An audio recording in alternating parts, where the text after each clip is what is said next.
Chers parents, chers futurs étudiants, chères futures étudiantes, bienvenue à la faculté de lettres, traduction et communication de l'ULB.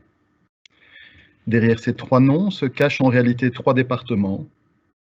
Le département de langue et lettres, celui de traduction et interprétation, et celui d'information et communication.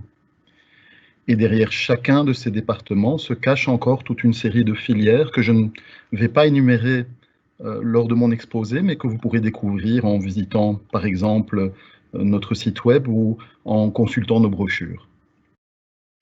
Alors, durant l'année qui vient de s'écouler, vous avez certainement discuté en famille de la voie à emprunter une fois les études secondaires terminées. Et le moment est venu, justement, en cette fin de mois de juin.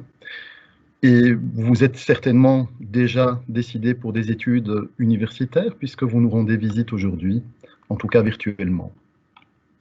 Certains étudiants savent sans doute déjà depuis plusieurs mois ou depuis plusieurs années ce qu'ils veulent étudier parce qu'ils ont une passion pour une langue en particulier ou une passion pour un métier, celui de journaliste par exemple ou encore celui d'interprète. Parmi eux, certains doivent cependant encore convaincre leurs parents du bon choix de leurs études. D'autres étudiants, d'autres étudiantes hésitent encore, parfois entre des carrières très différentes, enseigner dans diverses facultés de notre université. Ils se verraient bien devenir traducteur ou professeur de français, mais aussi biologiste ou pharmacien. Et il faut maintenant faire un choix. Tous ces métiers paraissent si attirants. Les études qui y mènent également sont bien attirantes, mais pour des raisons très différentes. Enfin, les parents, puisque cette journée leur est dédiée, les parents, quant à eux, et c'est bien leur rôle, sont souvent tiraillés entre, d'une part, le désir de voir leurs enfants s'épanouir durant les études, qui vont tout de même les occuper pendant 5 ans au moins, et le désir de leur assurer un avenir professionnel stable, un métier assez rapidement après la fin de leurs études. Ils se disent alors souvent qu'étudier les sciences humaines est certainement épanouissant, mais que cela n'offre pas les mêmes possibilités de carrière que des études de droit, par exemple, ou encore de médecine ou d'ingénierie. Bref, c'est pour toutes ces raisons que vous vous trouvez en face de nous aujourd'hui, pour trouver des réponses à ces questions, et je vais essayer de vous aider dans cette voie pour vous orienter du mieux possible, pour savoir si étudier la littérature, la linguistique, la communication, le cinéma et toutes ces autres matières fascinantes que nous enseignons dans notre faculté peuvent finalement mener à une carrière concrète. Alors, je ne peux pas aborder en quelques minutes chacune de ces filières, donc je vais volontairement prendre quelques exemples des matières enseignées dans notre faculté, mais comme je le disais tout à l'heure, au moment des questions, par exemple, vous pouvez revenir sur certaines des filières que je n'aurais pas abordées. Alors, je pourrais commencer par les langues, parce qu'on enseigne plus d'une vingtaine de langues, anciennes et modernes, dans notre faculté, dans nos 3 départements d'ailleurs, mais avec des objectifs et des méthodes différents selon les départements. Alors, je commencerai par rappeler que certaines de ces langues, le français, mais aussi l'anglais, le néerlandais, le latin que j'ai mentionné tout à l'heure, sont enseignées dans le secondaire. Et puisque vos enfants sortent du secondaire, vous avez hélas remarqué que la Belgique francophone est depuis plusieurs années confrontée à une réelle pénurie d'enseignants. C'est un sujet récurrent dans la presse et dans les médias en général, et ce, en particulier dans le secondaire.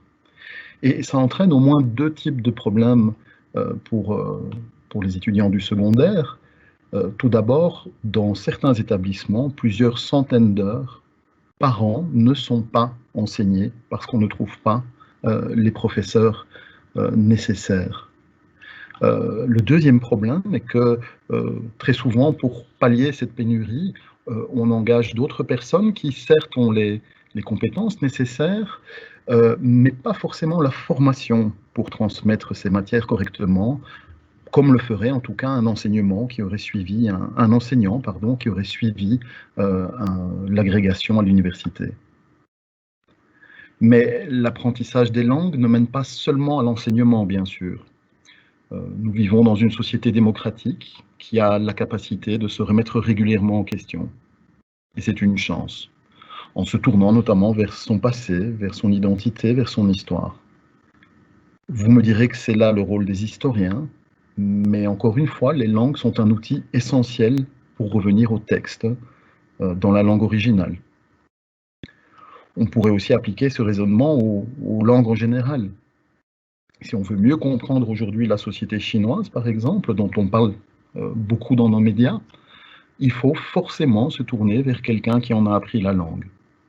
Car la langue n'est jamais un simple outil de communication. La langue, ce n'est pas juste un vecteur qui nous permet de communiquer avec un autre individu, c'est aussi la clé de la culture de cet individu, les codes de la société dans laquelle il vit.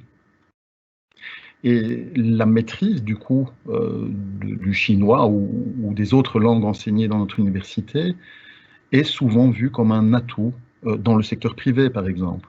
Certes, l'anglais mène partout aujourd'hui, mais avoir un collaborateur qui parle le japonais, l'arabe, l'espagnol, qui maîtrise la culture, encore une fois, qui se cache derrière chacune de ces langues, est forcément un atout pour une entreprise qui veut développer un marché dans l'un de ces pays. Il en va de même pour un média qui voudrait envoyer un journaliste pour couvrir un événement donné. Un bon journaliste maîtrisant l'anglais fera certainement un excellent reportage au Mexique, par exemple, ou en Syrie, mais s'il parle l'espagnol ou s'il a appris l'arabe, son travail sera certainement encore plus appréciable, plus affiné. De manière générale, beaucoup de nos formations sont tournées vers la culture, la littérature, le cinéma, le théâtre. Or, certes, nous avons besoin d'ingénieurs et de docteurs, mais une société a aussi besoin de culture. La culture, ce n'est pas que du divertissement, c'est aussi un élément fondamental de l'éducation qui permet de développer ses capacités de réflexion, de compréhension du monde qui nous entoure. Et la culture, enfin, c'est aussi créer du bien-être. Et c'est un secteur, malgré tout, créateur d'emplois, même en période de crise. Alors, notre faculté forme également des traducteurs et des interprètes. Encore une fois, certains parents se demandent peut-être aujourd'hui s'il est encore utile de se tourner vers ce genre de profession en voyant ce que peut faire aujourd'hui un outil de traduction automatique. Le plus connu est bien sûr Google Translate, mais il y en a d'autres encore plus performants. Voir ces petits appareils d'interprétation instantanée qu'on vante notamment sur Internet et qu'on peut emmener avec soi en voyage. Alors c'est vrai, ces outils existent et ils sont de plus en plus performants. Mais ils ne signent pas pour autant l'arrêt de ces professions. Simplement, ils les modifient et c'est nous qui devons suivre ces modifications pour former nos futurs traducteurs et interprètes. On a beau introduire un texte dans un programme de traduction automatique, le résultat a ses limites, notamment parce qu'un ordinateur va rendre une traduction brute, mais ne peut pas appréhender le contexte de rédaction et le contexte de réception d'un document. Il reste donc tout un travail de post-édition, comme on l'appelle, de correction du texte brut à fournir pour que le résultat final soit exploitable. Et c'est là le nouveau type de travail auquel doit s'adapter le traducteur, par exemple, aujourd'hui sur le marché. Alors, régulièrement, des événements font apparaître la nécessité d'avoir des spécialistes capables d'affronter certaines crises, mais aussi de les expliquer. Il faut certes des médecins et des chercheurs avant tout pour travailler sur le Covid-19, par exemple, des historiens pour aborder le débat récent sur le colonialisme, des politologues pour réaffirmer l'importance des élections dans notre pays, mais aussi à l'étranger. Mais il faut aussi des professionnels en qui on peut avoir confiance pour communiquer correctement sur ces différents sujets. Des personnes qui ont acquis à la fois la culture générale et la méthode pour poser les bonnes questions aux médecins, aux historiens, aux politiciens, aux spécialistes en général, mais aussi on a besoin d'eux pour faire passer leur message dans les médias notamment. Et c'est là une partie des métiers de la communication auxquels nous formons également dans notre faculté. Je vais vous citer un dernier exemple, la linguistique. Les sciences du langage peuvent paraître certes encore une fois passionnantes, mais peut-être de prime abord peu utiles sur le plan professionnel ou sociétal. Et pourtant, les chercheurs de notre faculté ont produit ces dernières années des recherches en collaboration avec d'autres facultés très performantes sur les troubles du spectre de l'autisme, permettant de mieux connaître ce phénomène qui touche beaucoup de familles dans notre pays et dans le monde, et qui aide aussi ces familles à mieux appréhender ce trouble.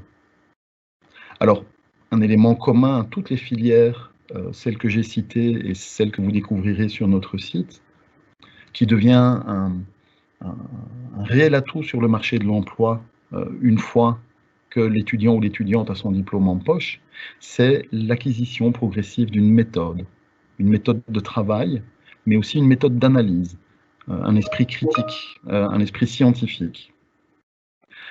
À l'université, on ne mémorise pas simplement une matière, on apprend surtout à la mettre en perspective, à y appliquer son esprit critique, à la comparer, qu'il s'agisse d'une langue, d'un événement historique, d'un film ou d'un autre support. Ainsi, outre la spécialisation acquise pendant les études, c'est très souvent cette compétence qui fait que beaucoup d'employeurs sont à la recherche de diplômés universitaires et notamment de diplômés universitaires dans le domaine des sciences humaines. Alors pendant cette présentation, j'ai surtout parlé des opportunités d'emploi parce que je sais bien, et c'est tout à fait normal, je suis parent moi aussi, que c'est une préoccupation majeure pour les parents de nos futurs étudiants, de nos futures étudiantes, et pour ces derniers aussi, évidemment. Mais je dois aussi insister sur le plaisir que les étudiants auront rencontré tout au long de leurs études, le plaisir d'apprendre, de découvrir de nouveaux champs de connaissances qu'ils ne soupçonnaient parfois même pas, à travers les cours, à travers les recherches en bibliothèque, à travers les rencontres avec d'autres étudiants.